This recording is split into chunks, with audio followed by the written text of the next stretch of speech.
சூப்பரான காலிஃப்ளவர் உருளைக்கிழங்கு பொரியல் பண்ணலாம்.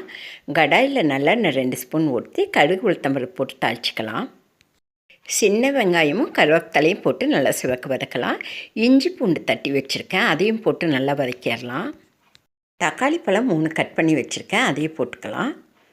தக்காளி நல்லா வதங்கிறதுக்கு கொஞ்சமாக உப்பு போட்டுக்கலாம். தக்காளி நல்லா வதங்கிடுச்சு. மஞ்சத்தூள் 1 ஸ்பூன், மிளகாய்த்தூள் 1 ஸ்பூன் போட்டுக்கலாம். இந்த எண்ணெயிலேயே மிளகாத்தூளும் மஞ்சத்தூளும் வதங்கட்டும். நல்லா கலந்து விடலாம்.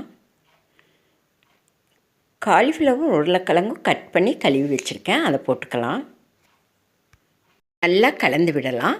1 கிளாஸ் தண்ணி ஊற்றிக்கலாம். தண்ணி ஊற்றி மூடி போட்டு வேக விடலாம். சீக்கிரம் வெந்துடும். காலிஃப்ளவர் உருளைக்கிழங்கு பொரியல் ரெடியாக இருக்கும். நல்லா கலந்து விட்டு மேலே கொத்தமல்லி தழை தூவி இறக்கினா நம்ம காலிஃப்ளவர் உருளைக்கிழங்கு பொரியல் ரெடி ஆகிடுச்சு.